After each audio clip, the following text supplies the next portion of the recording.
Okay बच्चों, तो ये हमारे जो इन द किंगडम ऑफ फूल्स के ये पार्ट 2 है। तो इससे पहले पार्ट में हम सब देखे हैं कि क्या होते हैं। अब पढ़ते हैं सेकेंड पार्ट। तो क्या करते हैं, वो चोर के जो भाई थे, चोर तो मारे गए, लेकिन उस चोर के भाई राजा के पास दौड़ के जाते हैं और कहते हैं कि ये जो मर्चेंट है, इसकी वजह से मेरे भाई जो है अपने एंशियंट ट्रेड जो फॉलो कर रहे थे वो मारे गए। तो इसके इस सीनर को पनिश कीजिए, इस रॉन्ग डूअर को। रॉन्ग डूअर कौन है यहाँ पे, उसके मतलब यहाँ पे चोर के भाई के मुताबिक ये रॉन्ग डूअर कौन है ना, मार्चेंट है, जिसके घर में उसके बड़ा भाई चोरी करने गए थे। And compensate the family for this injustice. और ये जो इनजस्टिस हुआ है, क्योंकि उसने दीवार टफ क्यों नहीं बनाए, उसने दीवार इतना खराब क्यों बनाए कि उसका भाई चोरी करते हुए मारे गए। तो king said justice will be done. Justice होगा, जरूर होगा। Justice will be done, justice तो होगा ही। डोंट वरी, चिंता मत करो। And at once summoned the owner of the house. Summoned मतलब कॉल्ड। और उसी टाइम तुरंत उस घर के जो मालिक है उसको बुलाया जाते हैं, कॉल किए जाते हैं कि आओ, तुम्हारे विचार होगा अब। वेन द मार्चेंट अराइव, जब मार्चेंट आते हैं, the king question him what's your name. तब किंग क्वेश्चन करते हैं उसको कि तुम्हारा नाम क्या है। तो सच एंड सच मतलब योर हाइनेस। योर हाइनेस मतलब राजा को कहते हैं कि ये वगैरह वगैरह। हाँ, मतलब बीच में जो है उतना डिस्क्रिप्शन नहीं दिए, कि कह देते कि मेरा नाम ये है, मैं यहाँ का रहने वाला हूँ, ये हूँ।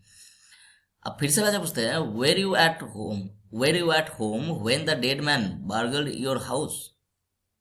क्या तुम उस टाइम घर में थे जब वो जो मर चुका है जो आदमी, वो तुम्हारे घर में घुसे थे ना। बोल रहे हाँ यस माय लॉर्ड, हाँ माय लॉर्ड मैं था। ही ब्रोक इन, वो दीवार में होल करके जो अंदर आए थे, मतलब विदाउट एनी परमिशन वो एंटर किए थे। And the wall was weak, और दीवार खराब था, दीवार कमजोर था। इट फेल ऑन हिम, ये उसके ऊपर गिर गए। The accused pleads guilty. Your wall killed this man's brother, you have murdered a man, we have to punish you. तब राजा जो है, ये किंग की स्पीच है, किंग तब डिक्लेयर करते हैं द एक्यूज्ड प्लीड्स गिल्टी। मतलब जो एक्यूज्ड है, जो दोषी है, उसने अपना गिल्टी मान लिए, वो अपना दोष मान लिए। योर, अब फिर से डिक्लेयर करते हैं कि your wall kill this man's brother. तुम्हारे जो दीवार थे, कमजोर दीवार, वो इस आदमी के भाई को मार चुके हैं, मतलब इसका मर्डर किया है। You have murdered a man, तुमने एक मर्डर की हो। We have to punish you, और हम सबको तुम्हें पानिश करना है। तो हम सब तुम्हें पानिश करेंगे इसके वजह से, इस गुनाह की वजह से। बोले Lord I did not put up the wall. तब वो जो है, कौन कहते हैं ना, सेड द हेल्पलेस मार्चेंट। ये बेचारा हेल्पलेस मार्चेंट तो समझ गए कि ये महामूर्ख है, तो कहते हैं कि माय लॉर्ड, ये मेरे Lord, I did not put up the wall, मैंने तो दीवार बनाया नहीं ना।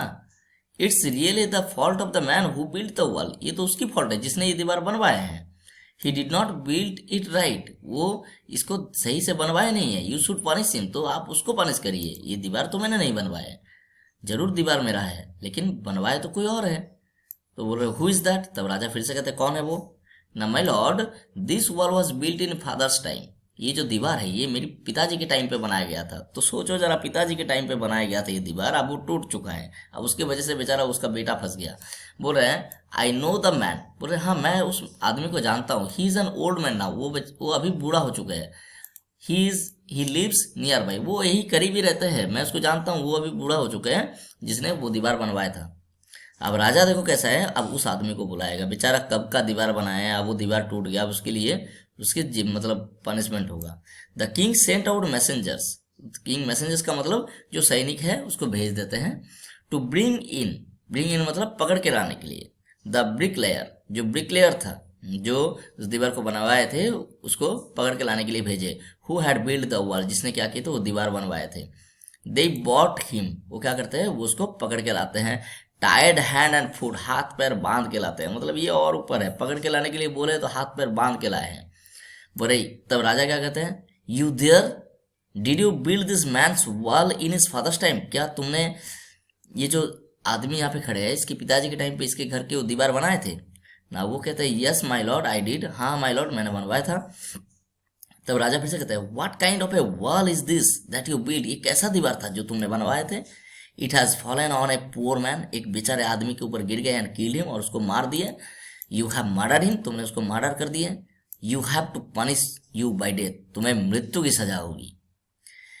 अब वो आदमी भी समझ गया कि ये क्या करने वाला है। तो before the king could order the execution, execution मतलब होता है the final order to execute, उसकी जो बिहेडेड करने किया जाएगा या फिर फांसी पे लटकाया जाए, उसके लिए जो ऑर्डर, जो फाइनल ऑर्डर देने से ठीक पहले ही वो क्या कहे, द पोर ब्रिकलेयर, वो पोर ब्रिकलेयर का क्या कहे ना, पोर ब्रिकलेयर तब तुरंत कहते हैं प्लीडेड, प्लीडेड मतलब रिक्वेस्ट करते हैं हाथ जोड़ के कि please listen to me, please listen to me before you give your orders, please मेरी बात सुन लीजिए ऑर्डर देने से पहले।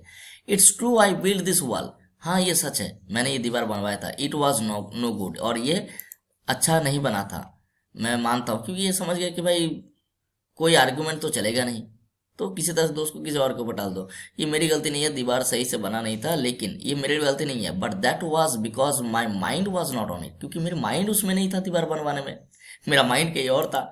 आई रिमेंबर वेरी वेल, मुझे अच्छी तरह से पता है कि ए dancing girl who was going up and down that street all day with her ankles jingling, ankles jingling का मतलब होता है जो एंकलेट्स जो पैर में पहनते हैं, गर्ल्स जो पहनते हैं, जो जो झंझन झंझन आवाज करते हैं। तो मुझे अच्छी तरह से याद है एक डांसिंग गर्ल था जो क्या करता था, जो who was going up and down मतलब उस रास्ते से आ रहे थे जा रहे थे, दैट स्ट्रीट, उस रास्ते से मतलब मेरे सामने जो रास्ता था उसमें आ रहे थे जा रहे थे, ऑल डे पूरा दिन भर, विथ हर एंकलेट्स जिंगलिंग, और उसके एंकलेट्स जो है झंझन झंझन आवाज कर रहे थे।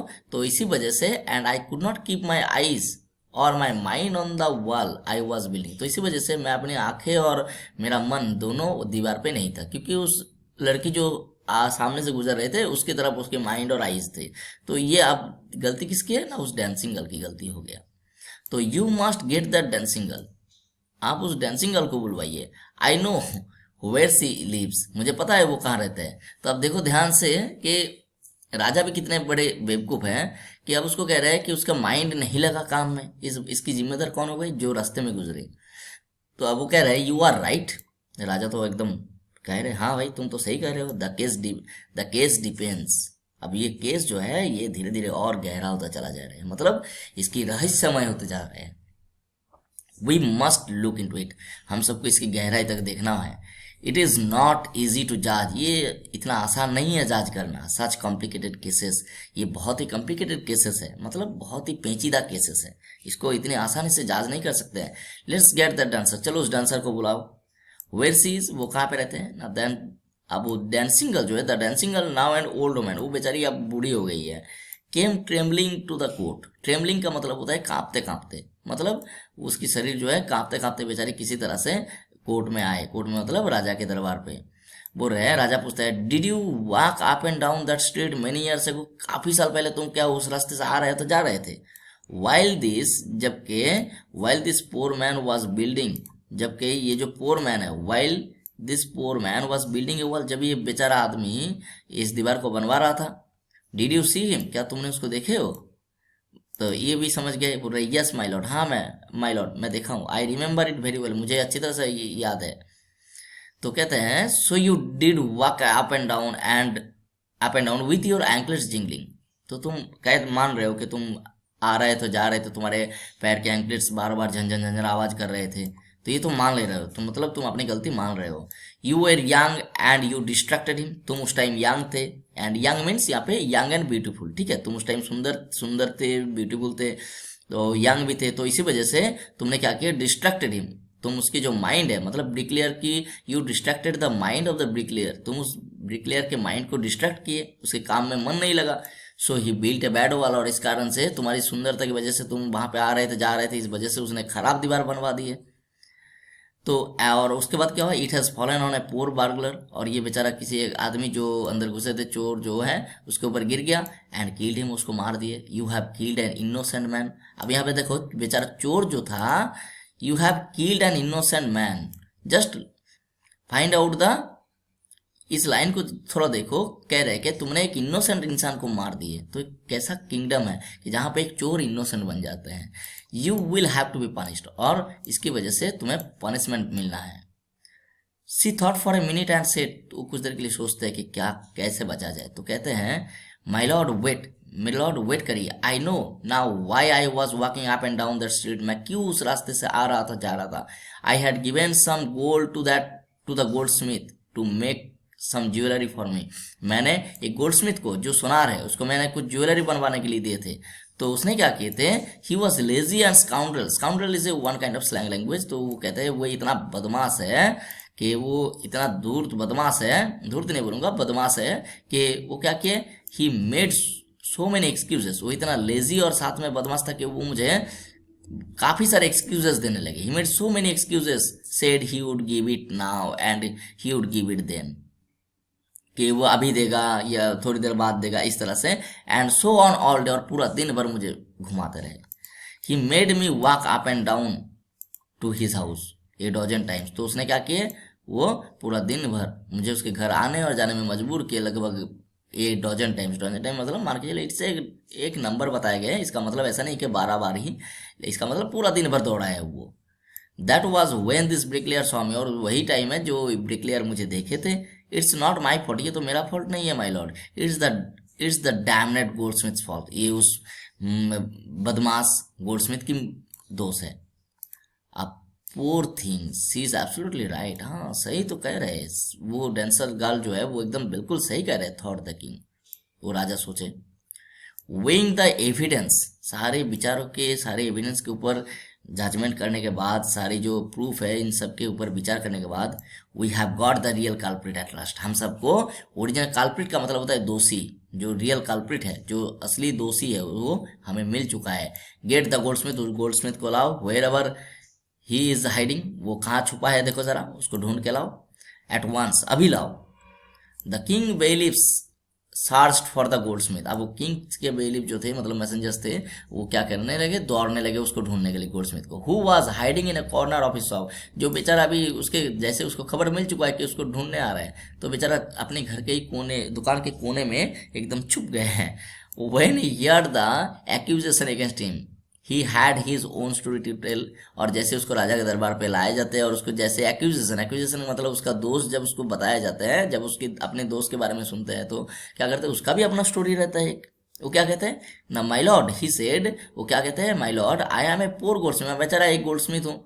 It's true I made this dancer come many times to my door, ये सच है कि मैंने इस डांसर को मेरे घर आने जाने में बहुत बार मजबूर किया था, क्योंकि आई गेव हर एक्सक्यूज, और मैंने उसको बहुत बार एक्सक्यूजेस भी दिया था, बहुत बार मतलब कहा था कि नहीं अभी कर दूंगा, तभी कर दूंगा, because I could not finish making her jewellery before I finish the rich मार्चेंट्स order, क्योंकि मैं उसकी ज्वेलरी कंप्लीट ही नहीं कर पा रहा था, टाइम ही नहीं मिल रहा था मुझे, क्योंकि मुझे इससे पहले before I finish the rich मार्चेंट्स order, क्योंकि मुझे पहले रिच मार्चेंट के ऑर्डर को कंप्लीट करना था।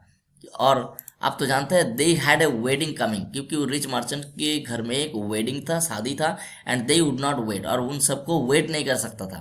आप तो जानते हैं, you know how impatient rich man are, आप तो जानते हैं इम्पेशेंट का मतलब धैर्य ना रहना, कितना धैर्यहीन होते हैं ये रिच मर्चेंट्स, रिच लोग, अमीर लोग कितने धैर्यहीन होते हैं आप तो जानते ही है। Who is this rich merchant who kept you from finishing this poor woman's jewellery, made her walk up and down, which distracted this bricklayer, which made a mess of his wall। तो ये rich merchant कौन है, जो क्या किए थे, who kept you from finishing, जो तुमको बिजी रखा, kept you from finishing this poor woman's jewellery, जो तुम्हें क्या किए, जो तुमको नहीं करने दिए इस ओमेन की जो पोर वोमेन्स की जो ज्वेलरी है वो कंप्लीट करने नहीं दिए, and made her walk up and down, और उसको पूरा दिन भर आने जाने में मजबूर किए, विच डिस्ट्रैक्टेड दिस ब्रिकलेयर, और इसी वजह से इस ब्रिकलेयर बेचारा डिस्ट्रैक्ट हो गया माइंड, और इस वजह से उसने क्या किया, made a mess of his wall, उसने एक खराब वॉल बना दिए, which has now fallen on an innocent man, जो अब क्या हुआ, एक बेचारा इनोसेंट इंसान के ऊपर गिर गया, एंड किल्ड हिम, और उसको मार दिए। कैन यू नेम हिम, क्या तुम उसको उसका नाम बता सकते हो। The goldsmith named the merchant, अब गोल्डस्मिथ तब तुरंत मर्चेंट का नेम लेते हैं, and he was none other than the original owner of the house whose wall had fallen, और वो कोई नहीं है जिसका घर का दीवार गिरा है, वही है, मतलब जिसको अभी पकड़ के लाया है उसके पिताजी, ठीक है। Now justice had come a full circle, अब ये जस्टिस जो है पूरा फुल सर्किल ले लिया, मान के चलो जहां से शुरू हुआ था वहीं पे आके खत्म। थॉट द किंग, राजा सोचे, बैक टू द मार्चेंट, फिर से वही मार्चेंट के पास आ गया। When he was rudely summoned back to the court he arrived crying, जब उसको फिर से दोबारा बुला के, यार र्यूडली मतलब बहुत ही रूढ़ता से, कि तब वो रोने लगे। It was not me but my father who order the jewellery, ये तो मैं नहीं हूँ कि लेकिन मेरे पिताजी बनवाए थे, जो ये ऑर्डर दिए थे, मैंने नहीं दिया। ही इज डेड, वो तो मर चुका है। आई एम इनोसेंट, मैं तो बेचारा, मेरे तो कोई गलती ही नहीं है। ओके बच्चों, तो वीडियो को जरूर लाइक करना, और थर्ड पार्ट के लिए प्लीज वेट।